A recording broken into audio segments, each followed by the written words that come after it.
বলছি ও রুকমা, যা যা তোর কাকা বাবুকে ডেকে আন, পিঠে বানিয়েছি সবার জন্য। তোর কাকা বাবু কত শখ করে রাত করে সব কিছু আনলো, এখন পিঠে হলো আর তার দেখা নেই। কাকিমা, কাকা বাবুকে তো দেখছি না, কই যে গেল? কই আর যাবে, ওই আছে না তোর কাকা বাবু এক গোয়াল ঘর নিয়ে, ওখানেই দেখ। পদ্ম কোথায় গেল বলতো? যা তো ওকে নিয়ে গিয়ে গোয়াল ঘরের দিকে যা, দেখিনি একবার। মা, এই তো আমি। বলি কই থাকিস, তোকে দেখতে পাই না কেন? যা তোর রুকমার দিকে নিয়ে তোর বাবাকে ডেকে নিয়ে আয়, দেখি সবাই মিলে শীতের পিঠা খাবো। মা, রুকমা তো আজ সবে এলো, আসতে না আসতে খাটাচ্ছ, বাড়িতে গিয়ে দেখো বদলাম করবে। ধুর পদ্ম, তুইও না। কাকিমুনি কেবল একটুখানি কাকা বাবুকে ডেকে দিতে বললো, এ আর অমন কি কাজ? ঠিকই তো, সবাই মিলে পিঠে না খেলে কি আর মজা আছে বল? চল চল, গোয়াল ঘরে চল। আচ্ছা মা, তুমি বানাও, আমরা আসছি। চুলার ওপারে গরম তাওয়ায় পিঠা ভাজা হচ্ছে। শীতের হালকা আবেশ ও তার উপর শহর থেকে রুকমা এসেছে ওর কাকাবাবুর বাড়িতে বেড়াতে। মেয়েটা পিঠা বড্ড পছন্দ করে, তাই কাকাবাবু রাত করেই পিঠার জোগাড় যন্ত্র করতে হাটে গিয়েছিল। সেখান থেকে সব এনে কাকিমার হাতে দিয়ে কই যে গেল।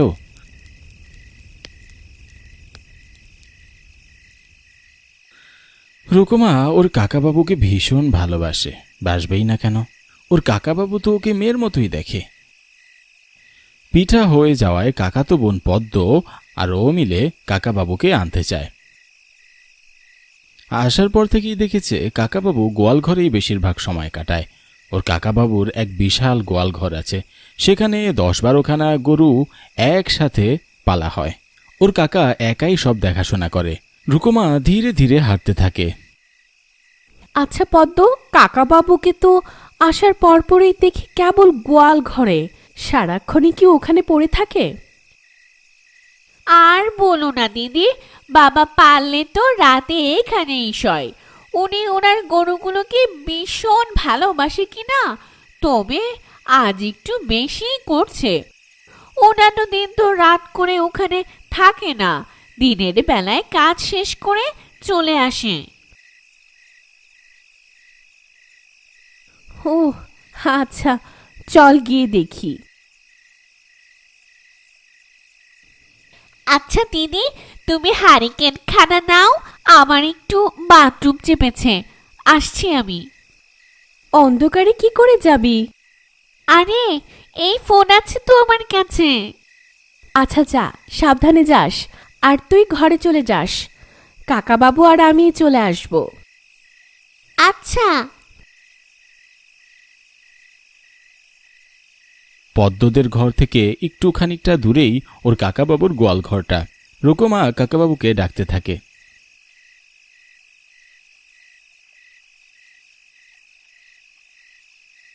ও কাকা বাবু, কই গো তুমি? পিঠে খেতে ডাকছে কাকিমা তোমায়। বার কয়েক ডাক দেওয়ার পর কাকাবাবুর কোনো সাড়া নেই। আশ্চর্য, কাকিমণি তো বলেছিল এখানেই পাবো, দেখি তো ভেতরে গিয়ে। রুকমা ভিতরে যায়।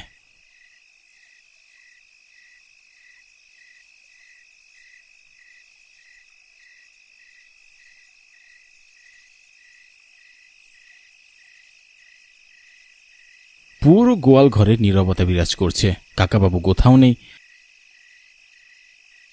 রুকমা বিরক্ত হয়ে চলে যাবে ঠিক তখনই মনে হলো কেউ এখানে আছে। রুকমা হুট করে পিছনে ফিরে তাকায়। পিছনে তাকাতেই রুকমার কপালেই যেন চোখ উঠে যায়। রুকমার কয়েক হাত সামনে একটা আধা খাওয়া গরু পড়ে আছে, মেঝেতে রক্ত ভেসে আছে, আর তার ঠিক সামনে বসেই ওর কাকাবাবু একটা বড় হাড় চিবিয়ে চিবিয়ে খাচ্ছে। কাকাবাবুর চোখগুলো লাল, মুখে রক্ত, দেখতে কি বিশ্রী না লাগছে। রুকমা নিজের চোখকেই যেন বিশ্বাস করতে পারছে না। রুকমা ভয়ে কাঁপছে। এ কি কাকা বাবু, নাকি অন্য কেউ? সে কি চিৎকার করবে? যদি সত্যি সত্যি হয়ে থাকে তবে যেই হোক না কেন তার রক্ষা নেই। না, চিৎকার করা যাবে না। খুব কৌশলে ওকে এখান থেকে বেরোতে হবে। রুকুমা দম বন্ধ করে আস্তে আস্তে বেরোতে চায়। ঠিক তখনই পেছন থেকে কেউ ডাক দেয়, রুকুমা, চলে যাচ্ছিস? রুকুমার কলিজায় যেন কেউ খামচে ধরেছে, কারণ কণ্ঠটা ওর কাকাবাবুর। ঠিক কাকাবাবু না, কাকাবাবু রূপী পিশাচের। পিশাচটা কি টের পেয়ে গেল? রুকুমা এমন ভান করছে যে সে যেন কিছু জানেই না।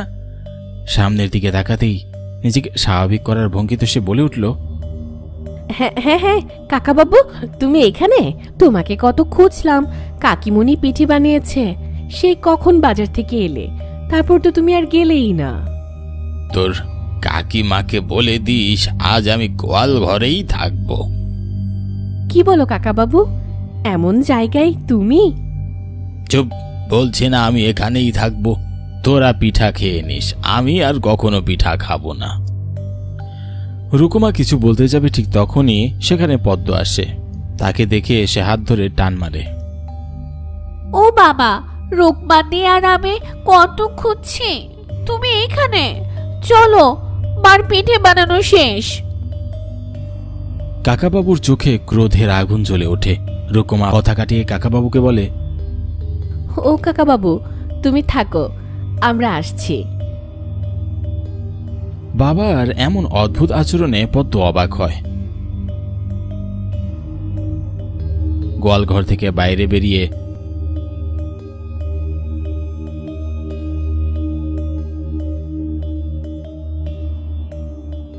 এসব কি রোকমানি? পদ্মরে, এই গোয়াল ঘরে যে আছে সে আর আমাদের কাকাবাবু নয় রে, পিশাচ। বলিস কি রে দিদি? রুকুমা পদ্মকে সব খুলে বলে। কিন্তু দিদি, বাবার কি করে এমন হলো? সে তো জানি না রে বোন, চল কাকিমাকে গিয়ে সব কথা খুলে বলি। কিন্তু গরুগুলো যে আজ খেয়ে নেবে ওই পিশাচে। গরুর কথা বাদ দে বোন, গরু খেয়ে বেঁচে থাক। ভাব যদি গরু সাভার করে আমাদের খেতে আসে, মানুষ খায়নি, সেই তো বেশ। চল দিদি, চল চল, দ্রুত চল, মার কাছে যাই।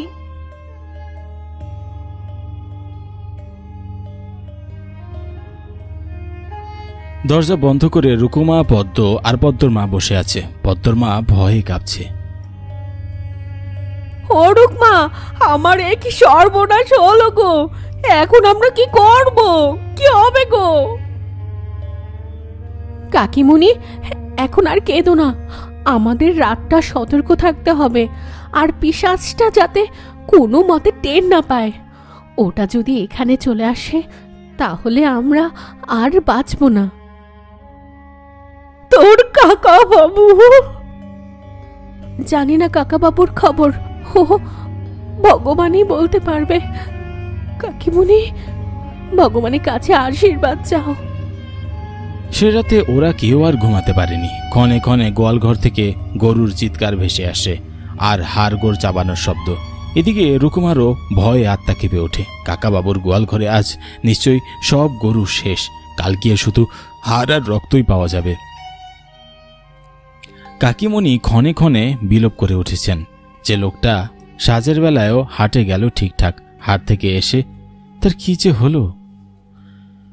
রাত 2 কি 3টে হবে। হঠাৎ করে কাকাবাবু বাইরে থেকে করুণ সুরে ডাকতে লাগলো, ও পদ্ম, ও রুকুমা, দরজা একবার খুলো দেখি, ঘরে আসবো। ও ঘরে আর ভালো লাগছে না। ওরা বেশ বুঝতে পারছে পিশাচটা সব সাবার করে ফেলেছে, এখন ঘরে আসতে চায়। আশেপাশে কোনো বাড়িও নেই, তাই চিৎকার চেঁচামেচি করেও কোনো লাভ নেই। যা করার ওদেরকেই বুদ্ধি করে করতে হবে। বারবার কাকাবাবু এসে করুণ সুরে ডাকছে, আর ওরা ঘুমের ভান করে পড়ে থাকে। কাকাবাবু সইতে পারে না। এক পর্যায়ে সে রেগে দরজা খটখটাতে থাকে। রুকুমা গুটিসুটি মেরে শুয়ে থাকে। হঠাৎ করে জানালা দিয়ে কাকাবাবুর মুখ উকি মারে। চোখগুলো লাল, মুখে রক্ত ভেসে উঠেছে। কাকাবাবু করুণ চোখে বলে ওঠে, রুকুমা, ও মা, দরজাটা খোল না, একটু ভেতরে আসবো। আর ঘরে একা ঘুম হচ্ছে না মা।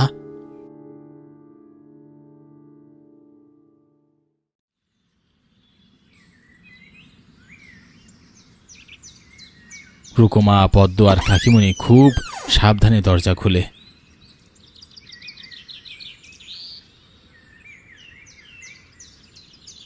গোয়াল ঘরের কাছে পা টিপে টিপে যায়।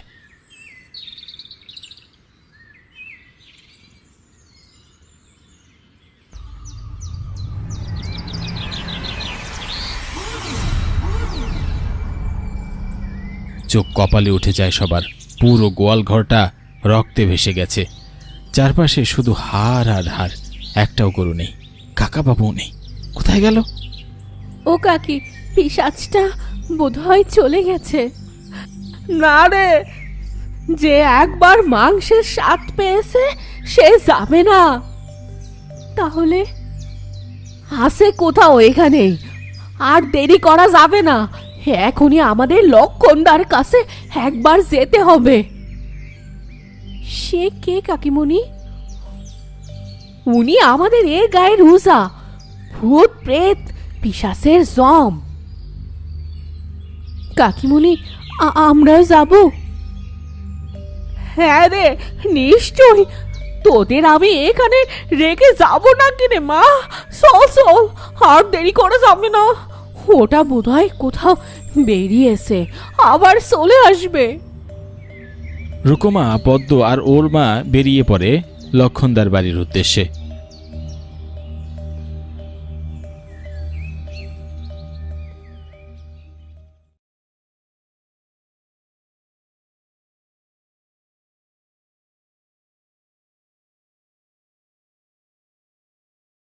ঘরের দরজায় গুটিসুটি মেরে মাথা নিচু করে বসে থাকে।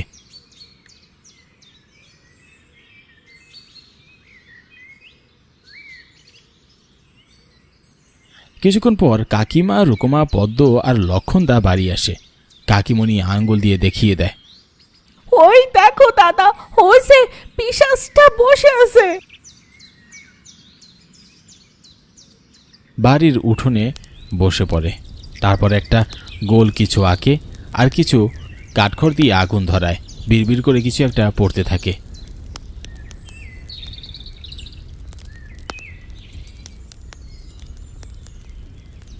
রুকুমা শহরে থাকে বলে এসব আগে সে কখনো দেখেনি।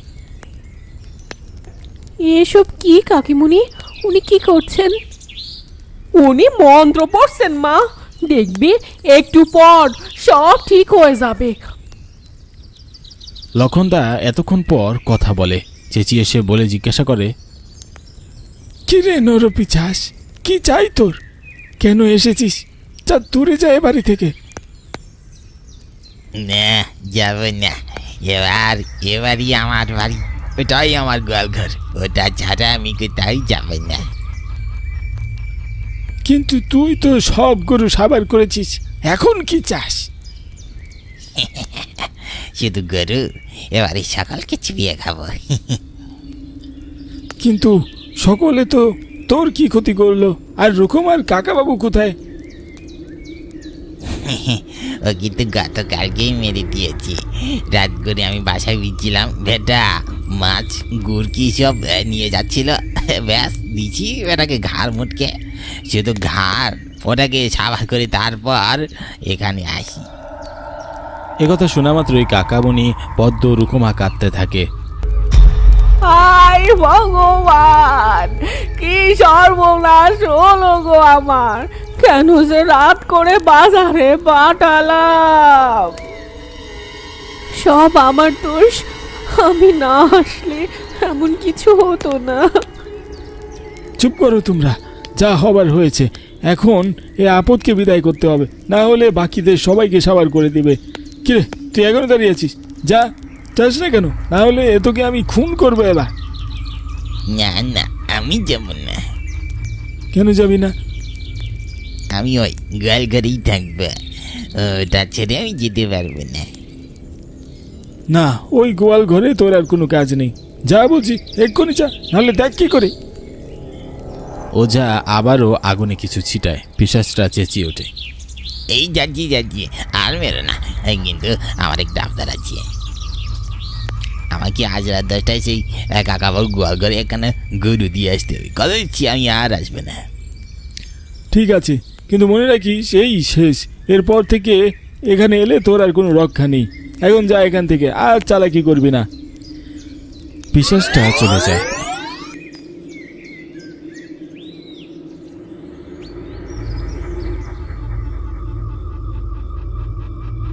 সে রাতে আরও একটা গরু পিশাচের ভোগে চলে যায়।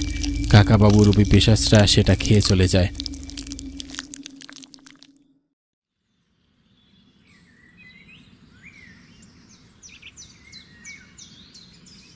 আর কখনো সে ফিরে আসেনি, ঠিক যেমন কাকাবাবু আর ফিরে আসেনি। সেদিনের পর থেকে রুকুমা কখনো আর বাড়ি যায় না। না যায় কাকাবাবুর গোয়াল ঘরে। দূর থেকে কেবল তার কাকাবাবুর আত্মার শান্তি কামনা করে। মানুষটা যেখানেই থাকুক শান্তিতে থাকুক। আর এটাও কামনা করে কেউ যেন আর তার কাকাবাবুর মতো করে এমন পিশাচের খপ্পরে না পড়ে।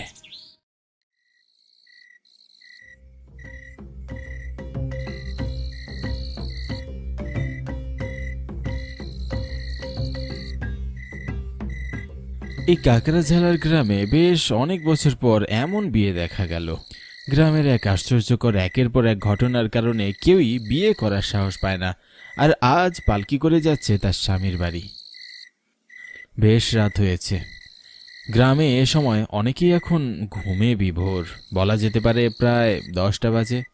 গ্রামের মানুষের কাছে এটিই যেন মধ্যরাত। শুভঙ্কর বসে আছে তার নতুন বউয়ের পাশেই। দুজনের ভিতরেই যেন এক অস্বস্তি কাজ করছে। দুজনেই বেশ চুপচাপ। তবে হঠাৎ করে শুভঙ্কর তার দুহাত দিয়ে তার বউয়ের ঘোমটাটা খুলতে যাবে এমন সময় তার দুহাত কাঁপছিল। বুকের ভিতর কেমন যেন একটা আলাদা অনুভূতি আর সংকোচ কাজ করছিল। তবু সে মনে বল নিয়ে দুহাত এগিয়ে আস্তে আস্তে ঘোমটাটা খুলতে লাগলো। ঘোমটা খুলতেই সে তৎক্ষণাৎ আতকে উঠল। বাবা, তোমার সাথে কিছু দরকারি কথা ছিল আমার। বল বাবা, কি বলবি? বাবা, আমার আসলে পাশের গ্রামের চন্দ্রিমাকে ভীষণ পছন্দ হয়েছে। তোমারও তো বয়স হয়েছে, তাই ভাবছিলাম এইবার বিয়েটা করেই ফেলি। হ্যাঁ, তা তুই ভালোই ভেবেছিস, কিন্তু এ গ্রামের কাহিনী তো জানিসই। ও নিয়ে তুমি চিন্তা করো না, আমি সব ব্যবস্থা করেই রেখেছি। আজ পুরোহিতের সাথে যাব, দিনক্ষণ ঠিক করে আসব। তা বেশ, যা। তা আমি আর কি বলবো, তোর যেটা ভালো মনে হয় কর। আমার সম্পূর্ণ মত আছে তোর ইচ্ছায়। আচ্ছা বাবা, আমি তাহলে চলি, পুরোহিতের কাছে যেতে হবে।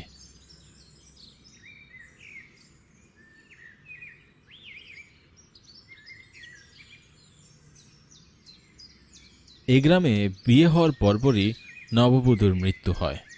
কেউ আর নতুন বউ নিয়ে সংসার করতে পারে না।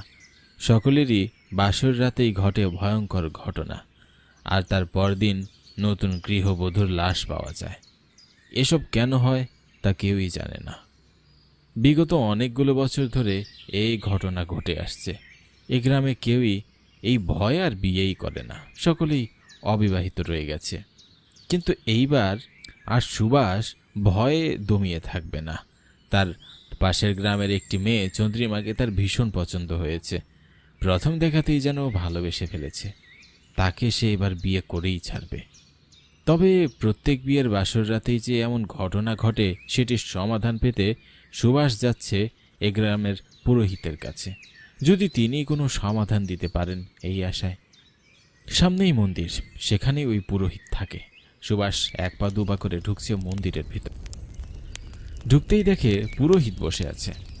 মনে হচ্ছে যেন গভীর ধ্যানে মগ্ন আছেন। তিনি পুরোহিত হলেও এসব বিভিন্ন সমস্যার সমাধান তিনি দেন। তাই কেউ সমস্যায় পড়লে এই পুরোহিতের কাছেই সবাই আসে। পুরোহিত মশাই, পুরোহিত মশাই। কে? আমি পুরোহিত মশাই। সুভাষের কথায় পুরোহিত তার চোখ জোড়া খুলে দিল। সুভাষ বেশ ইতস্তত বোধ করল। কি চাই তোর? পুরোহিত মশাই, আমি বিয়ে করতে চাই, তবে আপনি তো জানেনই সব, এ গ্রামে দীর্ঘদিন যাবৎ কোনো বিবাহ হয় না, আর হলেও পরদিন লাশ পাওয়া যায়। তবে তবে শেষ কোথায়? এসব নিয়ে তুই আমার মাথা ঘামাস না, যা ইচ্ছে হয় হতে দে, নয়তো তোর ঘোর বিপদ হবেই বলে দিচ্ছি। এইভাবে চললে তো একসময় এই গ্রামে পুরুষের সংকট দেখা দিবে, জনমানবহীন হয়ে পড়বে পুরো গ্রাম, কোনো অস্তিত্বই থাকবে না এই গ্রামের। এসব আর আমি শুনবো না, তুই এখান থেকে চলে যা। এ বিষয়ে আমাকে যা বলেছিস বলেছিস, আর কাউকে কিচ্ছুটি বলবি না। তবে তবে আবার কি? একটি বিয়ের শুভক্ষণ কবে সেটি যদি একটু বলে দিতেন। নিজের বিপদ নিজেই ডেকে আনছিস, তাই তো? তবে কালই আছে একটি শুভ দিন, এখন যা তো এখান থেকে, আমায় আর বিরক্ত করিস না। পুরোহিতের এ কথা শুনে সুভাষ আর কোনো উত্তর দিল না। সে তার মতো চুপ করে বের হয়ে আসে মন্দির থেকে। তার পুরো চোখে মুখে দুশ্চিন্তার স্পষ্ট ছাপ। সাবধান হতে গিয়েও সাবধান হতে পারল না। এদিকে কালই শুভক্ষণ, বিয়ের সব জোগাড় আয়োজন কাল সন্ধ্যার আগেই করতে হবে। চন্দ্রিমার বাবা মাকেও রাজি করাতে হবে, অনেক কাজ তার। তবে আজ সে কিছুই করবে না, যা করবে কালকে করবে।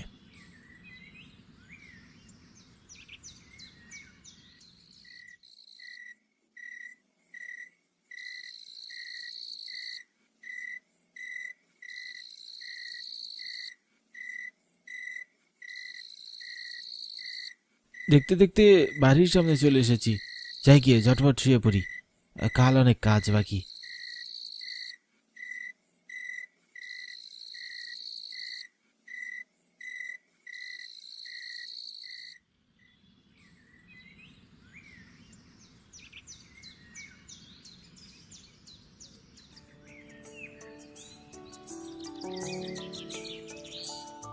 আজ সারাদিন সুভাষের উপর দিয়ে ভীষণ ধকল গিয়েছে। চন্দ্রিমার পরিবারকে রাজি করিয়ে এত তাড়াহুড়ো করে বিয়ে করে তাকে বাড়িতে আনা ভীষণ কষ্টের ছিল। বেশ ক্লান্ত তার শরীরটাও এখন নেতিয়ে পড়েছে। সে নিজের ক্লান্তি ভাবটা লুকিয়ে এক পা দুপা করে আস্তে আস্তে চন্দ্রিমার পাশে এসে বসল। বিছানায় এক হাত ঘোমটা টেনে চন্দ্রিমা বসে আছে। তার ঘোমটাটি সুভাষ হাত বাড়িয়ে তুলতেই দেখে এক ভয়ঙ্কর বিভৎস চেহারা। সাথে সাথে তার বুকটা যেন খচ করে ওঠে। এ তো আমার চন্দ্রিমা নয়। সুভাষ এমন রক্তমাখা চেহারা দেখে একদম ভরকে যায়। সে মনে মনে আন্দাজ করছিল আজ রাতেই তার সাথে কিছু একটা ঘটবে, আর ঠিক তাই হলো। তার এমন বিভৎস চেহারা দেখে ভয়ে যেন থরথর করে কাঁপছে। চোখ দুটো বড় করে তাকিয়ে রয়েছে তার দিকে। কি তুমি? আমার চন্দ্রিমা কোথায়?